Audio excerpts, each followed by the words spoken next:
My goodness! I'm at Harvard! Wow! To President Faust, my fellow honorands, Carl, that was so beautiful. Thank you so much. And James Rothenberg, Stephanie Wilson, Harvard faculty, with a special bow to my friend, Dr. Henry Louis Gates. All of you alumni, with a special bow to the class of '88 and your $115 million.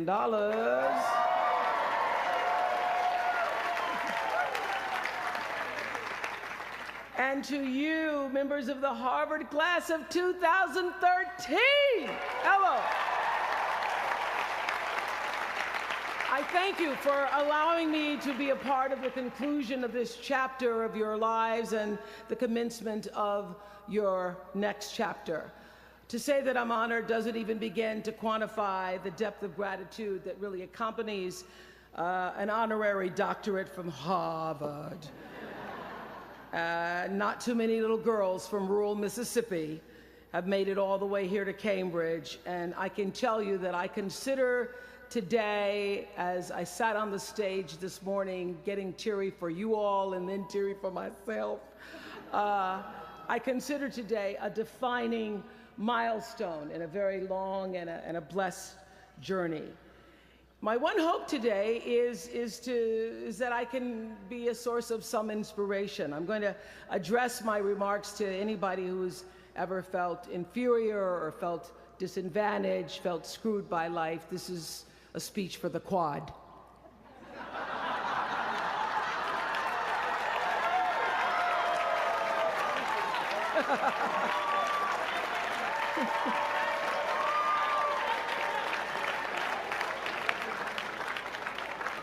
Actually, I was so honored. I wanted to do something really special for you. I wanted to be able to have you look under your seats and there would be free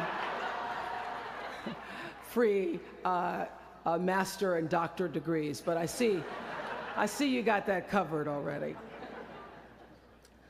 I will be honest with you. I felt a lot of pressure over the past few weeks to come up with something that I could share with you that you hadn't heard before, because after all, y'all went to Harvard, I did not. But then I realized that you don't have to necessarily go to Harvard to have a driven, obsessive, type A personality, but it helps.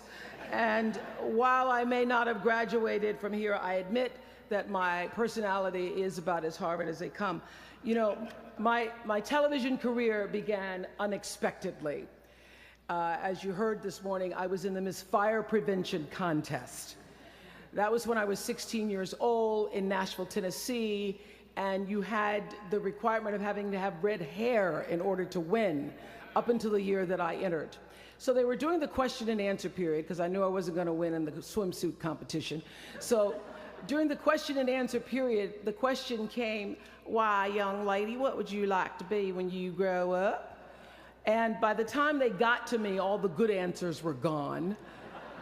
So I had seen Barbara Walters on the Today Show that morning, so I answered, "I would like to be a journalist.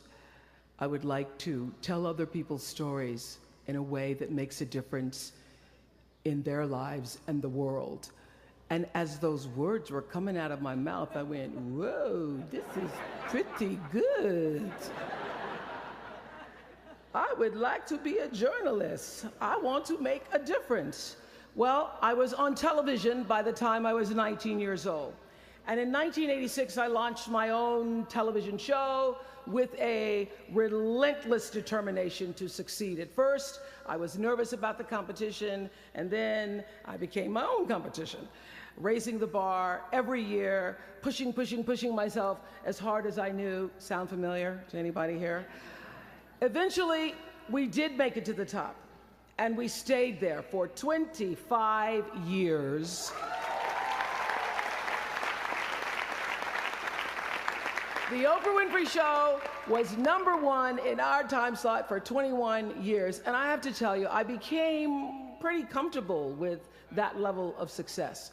But a few years ago, I decided, as you will at some point, that it was time to recalculate, find new territory, break new ground. So I ended the show and launched OWN, the Oprah Winfrey Network. The initials just worked out for me. So 1 year later, after launching OWN, nearly every media outlet had proclaimed that my new venture was a flop. Not just a flop, but a big, bold flop, they call it. I can still remember the day I opened up USA Today and read the headline, "Oprah not quite standing on her own." I mean, really, USA Today, now that's the nice newspaper. It really was, this time last year, the worst period in my professional life.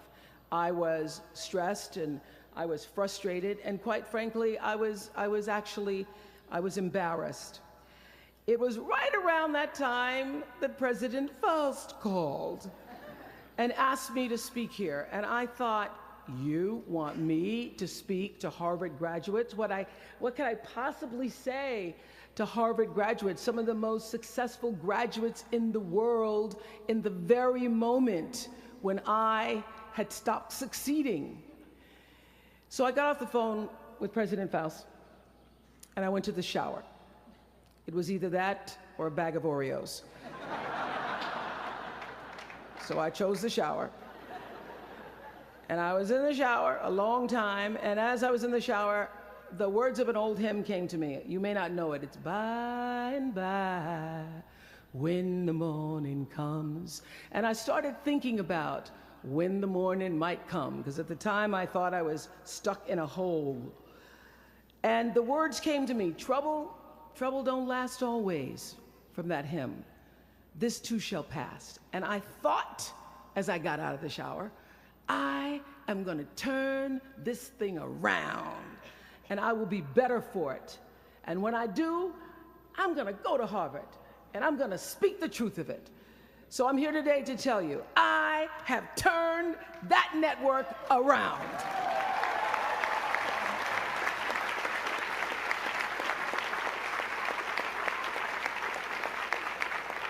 And it was all because I wanted to do it by the time I got to speak to you all. So thank you so much. You don't know what motivation you were for me. Thank you. I'm even prouder to share a fundamental truth that you might not have learned even as graduates of Harvard, unless you studied the ancient Greek hero with Professor Naj. Professor Naj, who as we were coming in this morning said, "Please, Ms. Winfrey, walk decisively." I shall walk decisively. This is what I want to share. It doesn't matter how far you might rise. At some point, you are bound to stumble, because if you're constantly doing what we do, raising the bar, if you are constantly pushing yourself higher, higher, the law of averages, not to mention the myth of Icarus, predicts that you will at some point fall. And when you do, I want you to know this, remember this, there is no such thing as failure. Failure is just life trying to move us in another direction. Now, when you're down there in the hole, it looks like failure. So this past year, I had to spoon feed those words to myself. And when you're down in the hole, when that moment comes, it's really okay to feel bad for a little while. Give yourself time to mourn what you think you may have lost. But then, here's the key.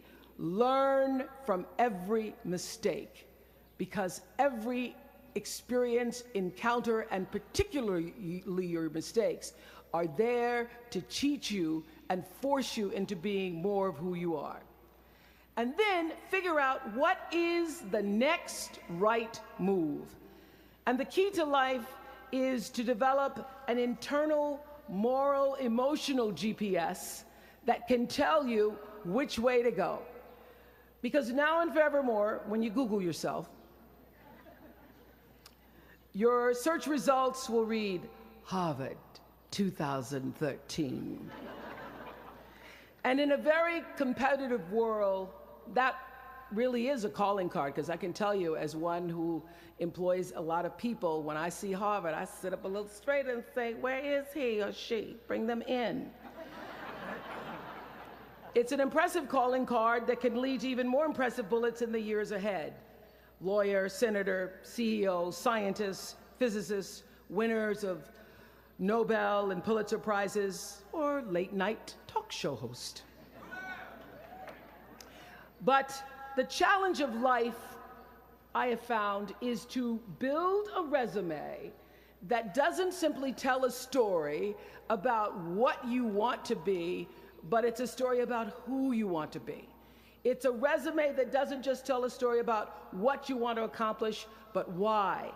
A story that's not just a collection of titles and positions, but a story that's really about your purpose. Because when you inevitably stumble and find yourself stuck in a hole, that is the story that will get you out. What is your true calling? What is your dharma? What is your purpose?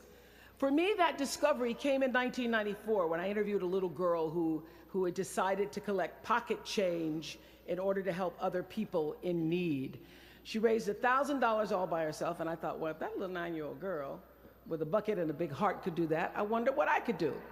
So I asked for our viewers to take up their own change collection, and in 1 month, just from pennies and nickels and dimes, we raised more than $3 million that we used to send one student from every state in the United States to college. That was the beginning of the Angel Network. And so what I did was I simply asked our viewers, do what you can wherever you are, from wherever you sit in life. Give me your time or your talent, your money if you have it, and they did. Extend yourself in kindness to other human beings wherever you can. And together we built 55 schools in 12 different countries and restored nearly 300 homes that were devastated by Hurricanes Rita and Katrina. So the Angel Network, I've been on the air for a long time, but it was the Angel Network that actually focused my internal GPS.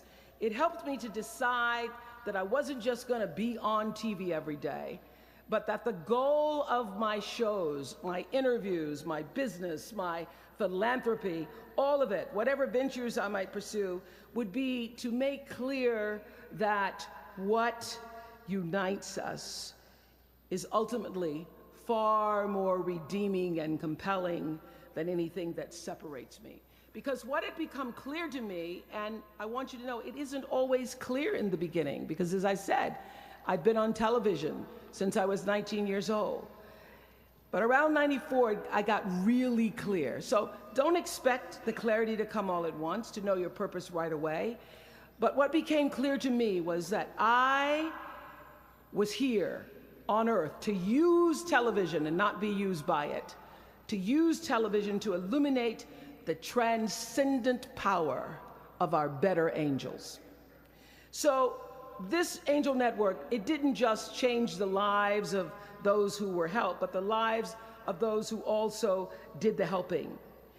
It reminded us that no matter who we are, or what we look like, or what we may believe, it is both possible and, more importantly, it becomes powerful to come together in common purpose and common effort.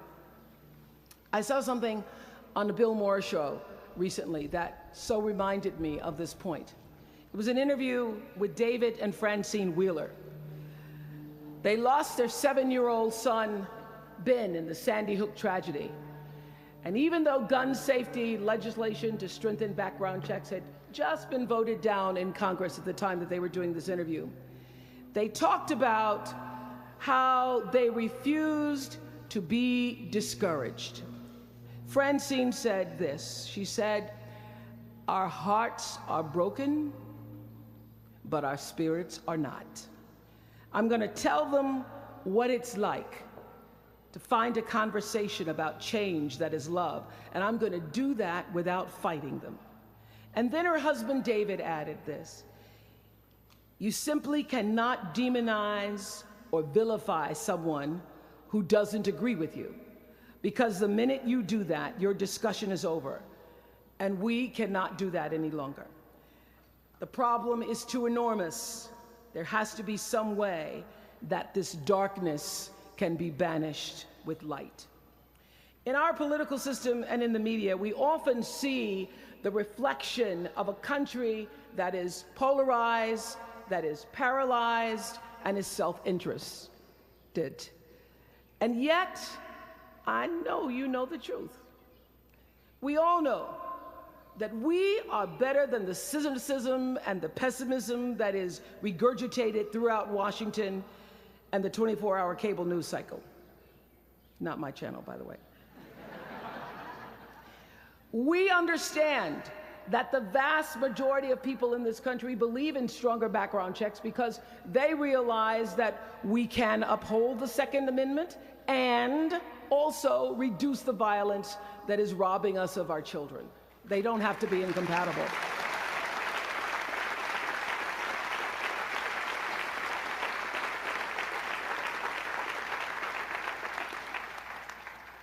And we understand that most Americans believe in a clear path to citizenship for the 12 million undocumented immigrants who reside in this country, because it's possible to both enforce our laws and at the same time embrace the words on the Statue of Liberty that have welcomed generations of huddled masses to our shores. We can do both.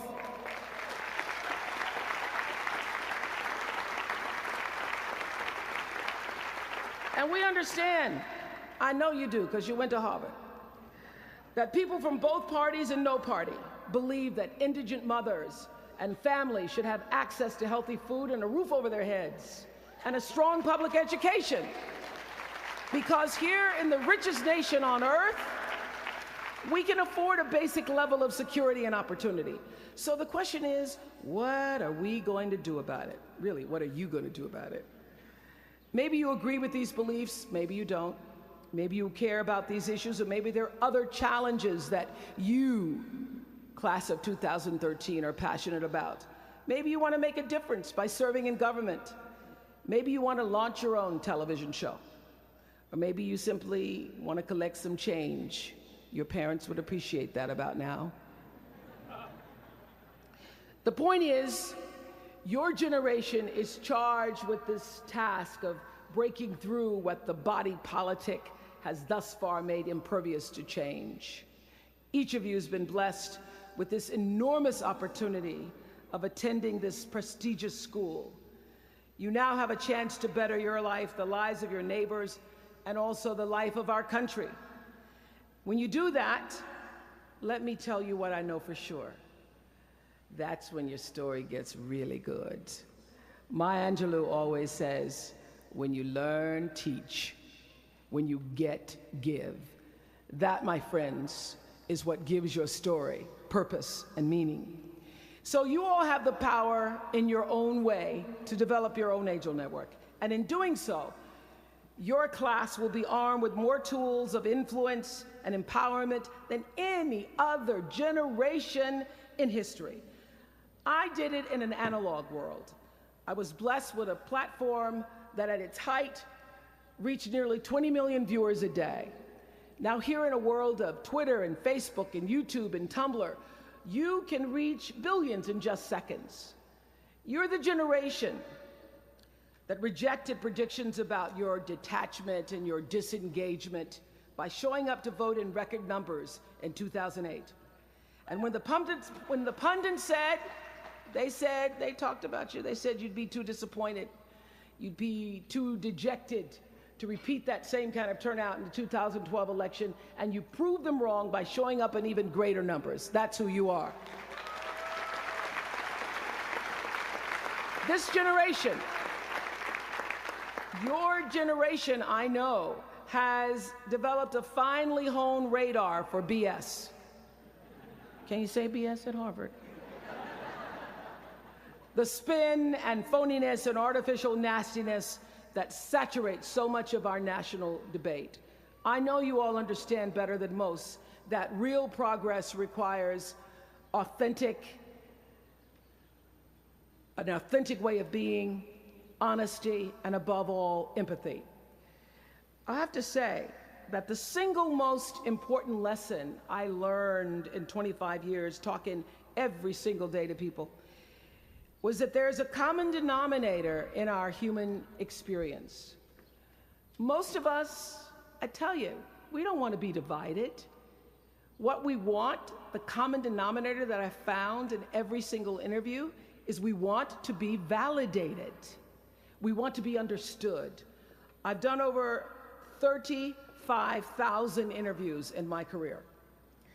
And as soon as that camera shuts off, everyone always turns to me and inevitably in their own way asks this question: was that okay? I heard it from President Bush. I heard it from President Obama. I've heard it from heroes and from housewives. I've heard it from victims and perpetrators of crimes. I even heard it from Beyonce and all of her Beyonce-ness. She finishes performing, hands me the microphone and says, "Was that okay?" Friends and family, yours, enemies, strangers, in every argument, in every encounter, every exchange, I will tell you, they all want to know one thing: was that okay? Did you hear me? Do you see me? Did what I say mean anything to you? And even though this is the college where Facebook was born, my hope is that you will try to go out and have more face-to-face conversations with people you may disagree with.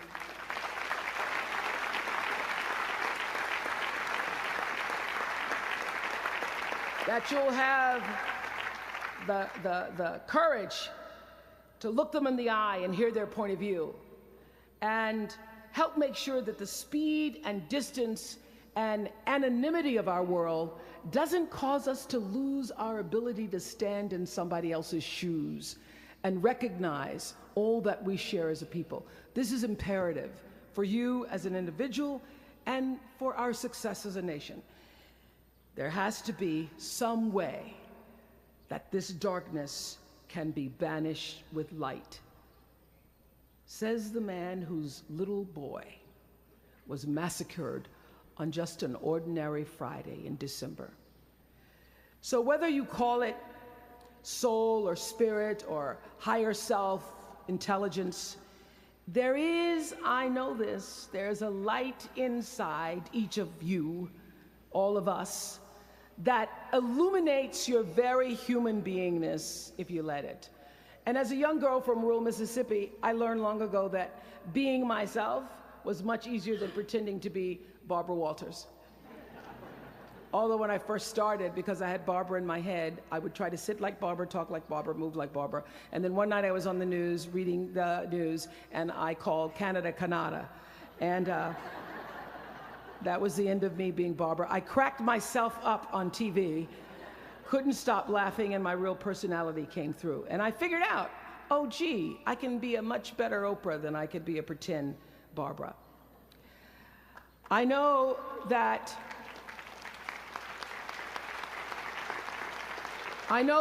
you all might have a little anxiety now and hesitation about leaving the comfort of college and putting those Harvard credentials to the test. But no matter what challenges or setbacks or disappointments you may encounter along the way, you will find true success and happiness if you have only one goal. There really is only one, and that is this: to fulfill the highest, most truthful expression of yourself as a human being. You want to max out your humanity by using your energy to lift yourself up, your family, and the people around you. Theologian Howard Thurman said it best. He said, "Don't ask yourself what the world needs. Ask yourself what makes you come alive, and then go do that. Because what the world needs is people who have come alive." The world needs people like Michael Stolzenberg from Fort Lauderdale. When Michael was just 8 years old, Michael nearly died from a bacterial infection that cost him both of his hands and both of his feet. And in an instant, this vibrant little boy became a quadruple amputee, and his life was changed forever. But in losing who he once was, Michael discovered who he wanted to be. He refused to sit in that wheelchair all day and feel sorry for himself. So with prosthetics, he learned to walk and run and play again. He joined his middle school lacrosse team. And last month, when he learned that so many victims of the Boston Marathon bombing would become new amputees, Michael decided to banish that darkness with light. Michael and his brother Harris created MikeysRun.com to raise $1 million for other amputees by the time Harris runs the 2014 Boston Marathon. More than 1,000 miles away from here, these two young brothers are bringing people together to support this Boston community the way their community came together to support Michael. And when this 13-year-old man was asked about his fellow amputees, he said this: "First, they will be sad. They're losing something they will never get back. And that's scary. I was scared. But they'll be okay. They just don't know that yet." We might not always know it. We might not always see it or hear it on the news or even feel it in our daily lives, but I have faith that no matter what, class of 2013, you will be okay, and you will make sure our country is okay. I have faith because of that 9-year-old girl who went out and collected the change. I have faith because of David and Francine Wheeler. I have faith because of Michael and Harris Stolzenberg. And I have faith because of you, the network of angels sitting here today. One of them, Khadijah Williams, who came to Harvard 4 years ago. Khadijah had attended 12 schools in 12 years, living out of garbage bags amongst pimps and prostitutes and drug dealers, homeless, going into department stores, Walmart in the morning to bathe herself so that she wouldn't smell in front of her classmates. And today she graduates as a member of the Harvard class of 2013.